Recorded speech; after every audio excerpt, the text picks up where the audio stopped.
خواتین حضرات، infection control society آپ کی صحت کے لیے، آپ کی آگاہی کے لیے، بچوں کی صحت کے لیے اور بچوں کے مسائل کو حل کرنے کے لیے مضامین آپ کی سماعت کے لیے پیش کر رہی ہیں، جس میں ہم ٹیپ ورم ڈیزیز کے بارے میں بتا رہے تھے۔ ٹیپ ورم ڈیزیز کس طرح ہوتی ہے اور کون سے پیراسائٹ جو ہے نا یہ پیدا کرتے ہیں، اس کے بارے میں ڈیٹیل ہم نے پہلے بھی پیش کر چکی ہے، جو پیراسائٹک ڈیزیزز کے اندر آپ سن سکتے ہیں۔ مگر ہم بچوں کے حوالے سے جب ہم بات کر رہے ہیں تو ہم خاص طور پر ٹیپ ورم کے انفیکشن کو اور دوسرے جو پیراسائٹک انفیکشن ہیں ان کے بارے میں بتانا چاہیں گے، تاکہ بچوں کے بارے میں آپ کو اندازہ ہو سکے کہ کیا کیا بیماریاں مسائل پیدا کرتی ہیں اور کس طرح ان سے بچا جا سکتا ہے۔ ٹیپ ورم جو ہے اگر اس کے ایکس جو ہیں جسم کے اندر داخل ہو جائیں گے تو پھر اس کے اندر جب ڈیزیز کاز ہوگی تو اس کے اندر مائلڈ نوزیا یعنی کہ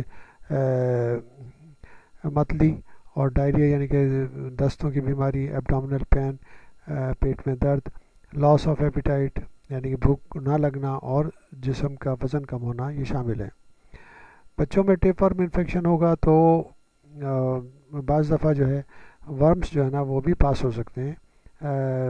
جب وہ ٹوائلٹ جائیں گے تو ٹوائلٹ میں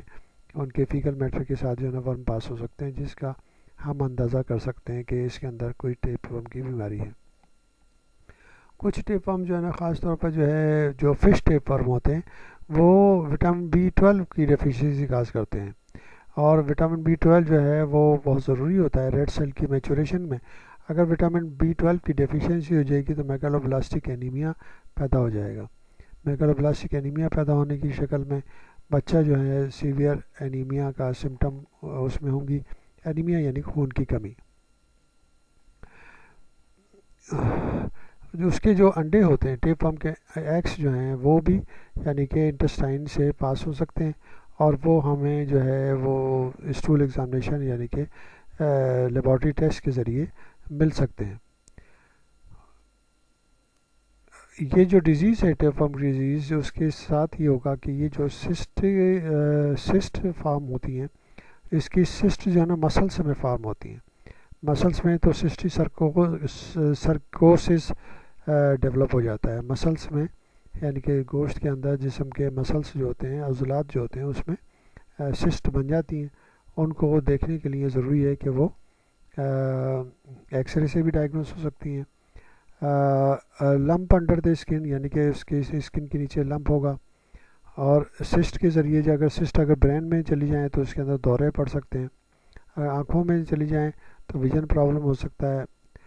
دل کے اندر جو نا ایبنارمل ہارٹ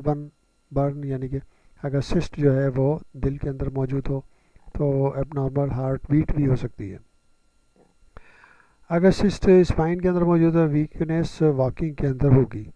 تو اس طرح اس کے سائن سمٹم یہ علامتیں جو ہیں ہم نے آپ کو بتائی کہ سسٹی سرکوسس کی علامتیں کیا ہو سکتی ہیں۔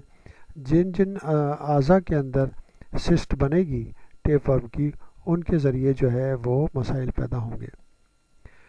تو بہتر یہ ہوتا ہے کہ اگر اس کی ڈائگنوسس ہو جائے تو اس کے لیے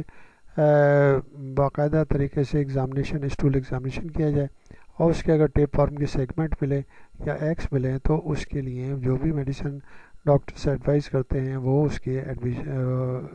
میڈیسن لینی چاہیے، تاکہ ٹیپ ورم ڈیزیز سے کی مسائل سے آزادی ہو سکے۔ اگر سسٹی سرکوسس کا انفیکشن ہے یعنی کہ سسٹ بن گئی ہیں تو اس میں انفلمیشن وغیرہ بند ہو سکتی ہیں، انفلمیشن ہو سکتی ہے، تو اس کے لیے جو ہے اینٹی انفلیمیٹری ڈرگس وغیرہ دی جاتی ہیں۔ پریونشن کے بارے میں ہم جیسے آپ کو بتاتے ہیں کہ wash your hand, hand washing کریں۔ تو ہر لیول پر ان بیماریوں کے لیے ضروری ہے کہ ہینڈ واشنگ کی جائے، اور دوسرا یہ کہ کھانے پینے کی چیزوں کے احتیاط ضروری ہے۔ کھانا پینا یعنی کہ کھانے پینے کی اشیاء جو ہے ان کو اچھی طرح پکانا چاہیے، اور بہت اچھی طرح پکا کر کھانا چاہیے۔ ہمارے جیسے ملکوں میں جہاں پر ہائیجینک کنڈیشن صحیح نہیں ہے، اگر وہ صحیح طرح نہیں پکی ہوں گی تو اس میں چانسز ہیں کہ ایگس جو ہیں پیراسائٹ کے ایگ بھی جا سکتے ہیں، بیکٹیریا بھی جا سکتے ہیں، اور دوسری جو انفیکشن ہیں وہ بھی پیٹ کے اندر جا سکتے ہیں۔ تو اچھی طرح کھانا پکا کے کھانا چاہیے، اور بازار کی چیزوں سے پرہیز کرنا چاہیے، بازار کی چیزوں سے کو استعمال نہیں کرنا چاہیے، کیونکہ جو ان ہائیجینک لوگ ہیں وہ بہت اس انڈسٹری میں موجود ہیں جس کی وجہ سے جو بازاری اشیاء ہیں، بازار میں جو اشیاء ملتی ہیں وہ ہائیلی کنٹامنیٹڈ ہوتی ہیں، اور وہاں پہ آپ نے دیکھا بھی ہوگا کہ بے شمار مکھیاں بیٹھی ہوتی ہیں جو کہ جراثیم اور پیراسائٹی کے ایگ جو ہے نا وہ فضلے سے اڑ کر کھانے کی چیزوں میں پہنچاتی ہیں، جس سے بچنا ہمارے لیے ضروری ہے اپنے بچوں کو بچانے کے لیے۔ آپ ان چیزوں کی احتیاط کیجیے اور بچوں کو اپنے بچائیے تاکہ آپ کے مسائل کم سے کم ہوں۔